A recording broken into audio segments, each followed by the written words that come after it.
Hey guys, PrinceofMacedon here. I'm going to do a commentary video for Total War Rome 2. This is a what-if scenario, pitting at two very excellent field commanders, one of them being one of my favorites. Viriathus of the Lusitani tribe, and Timoleon of Syracuse, who is actually Corinthian, but he fought in Sicily for the freedom of the Greeks against Carthaginian oppression.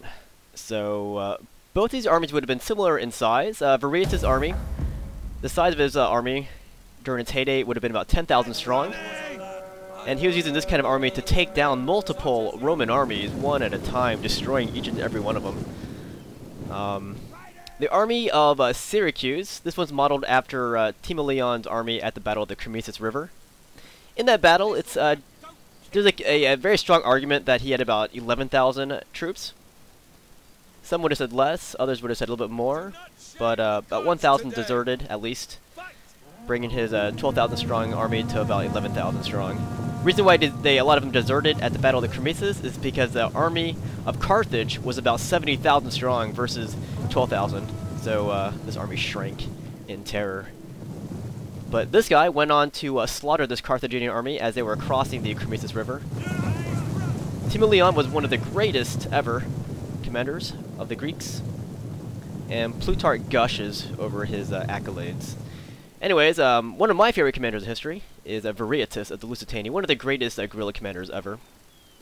As I said, this guy was very successful against the Romans. From 147 to about 139 BC, he was destroying like each of these Roman armies consecutively. Eventually, Rome sent one of its greatest commanders at the time, Viriathus, to take on this Lusitani threat. He went on to lay siege to Aracene. That was a town loyal to the Lusitani of Viriathus. Unfortunately for the Romans, the Lusitanis snuck in Viriathus into the town, and they ended up to counterattack these Romans. They beat them back. Viriathus and his Roman army, I believe it was consular strength, they got harried all the way back to this valley where they were completely surrounded. They had nothing else that they could do, so they had to surrender to these Lusitanis under Viriathus. But Viriathus, instead of slaughtering these Romans as he could have, he let them go away. He let them retreat, but he made them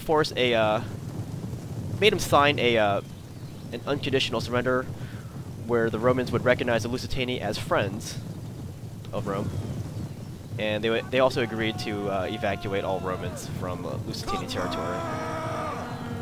But eventually,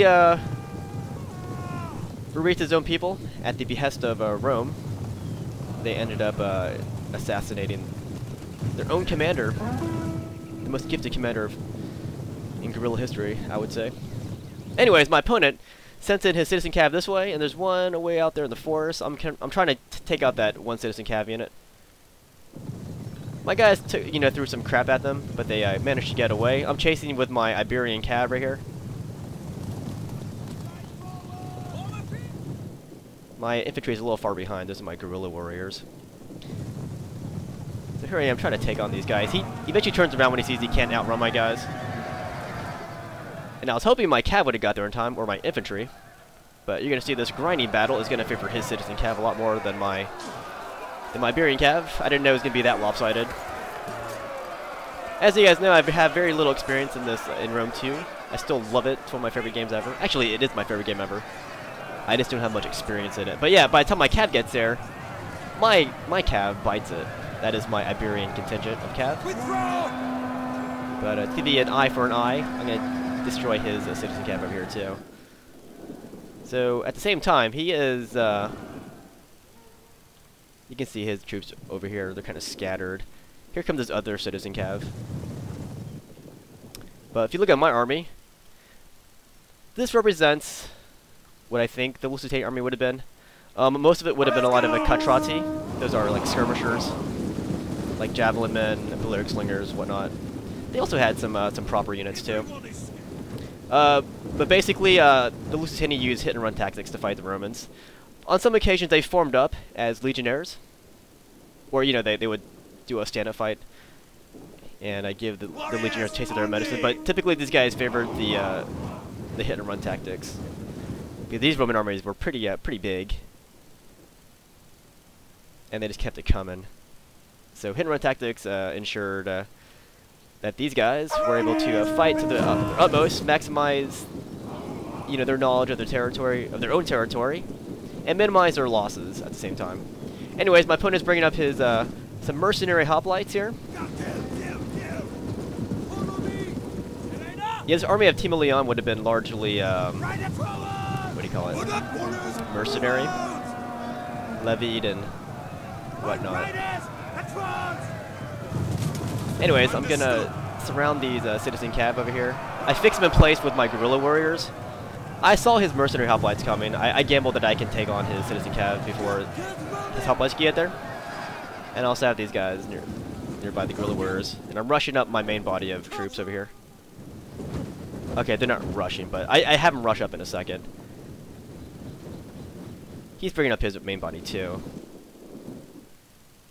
I probably should have tweaked the upgrades of Lusitania, because I have about 1,000 less denarii than my opponent. So I probably should have used those for upgrades, just to make it more even. But whatever.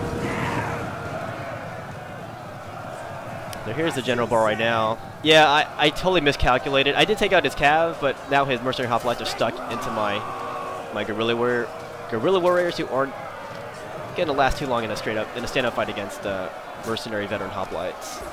I got my Scutari cav coming in for charges.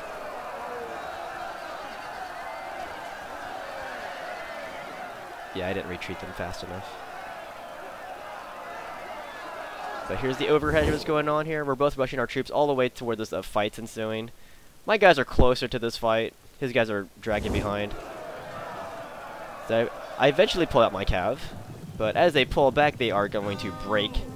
Back, warriors, back! See that? That was very unfortunate.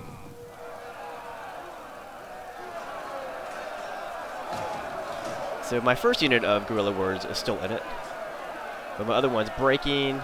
But now I got my javelins over here, raining hell upon his guys. I got my slingers in the forest, using guerrilla warfare against these light hoplites. He's got his own light pelters coming. Yeah, a lot of this Syracuse army would have been different degrees of hoplites, and some cav, and some skirmish elements. He's gonna rush into my slingers now. So back to the main fight over here. Yeah, all kinds of ruckus. I got my guerrilla warriors still going at it. And now I got my Iberian skirmishers throwing their javelins at these mercenary hoplites from behind. He's gonna turn around and try to not deal with this. Or that's what I thought anyways. I'm trying to remember this battle. So now my first unit of my guerrilla warriors start to break. So then I got my Scutari spearmen over here. They're just spearmen though, so I'm not really gonna try to fight too long. But you're gonna retreat. Then now he's just gonna chase my guys. That's all he really has. That's all he has to really do is just chase my guys. He outnumbers me.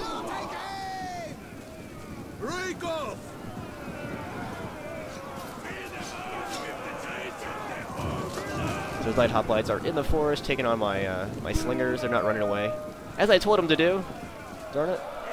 That's frustrating to watch. We got these slingers too.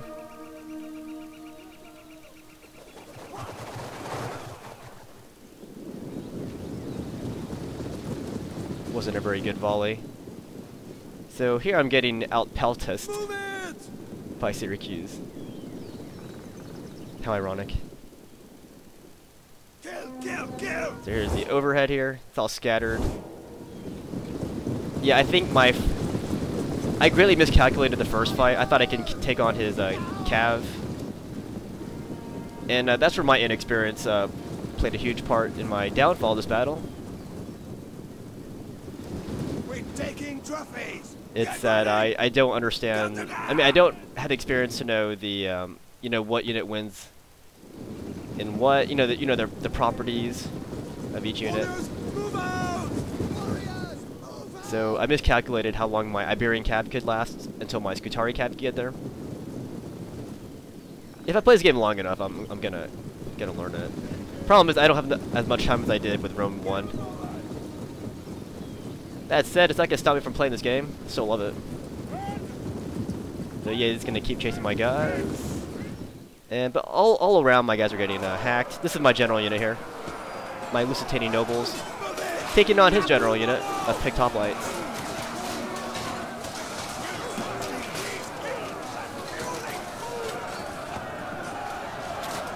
Yeah, I really needed my cav to survive to take out his peltas.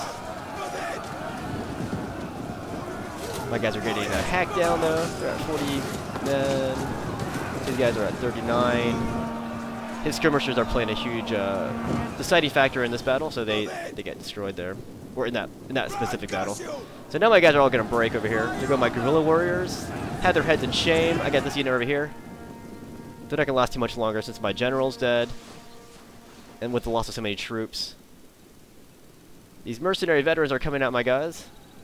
At my skirmishers.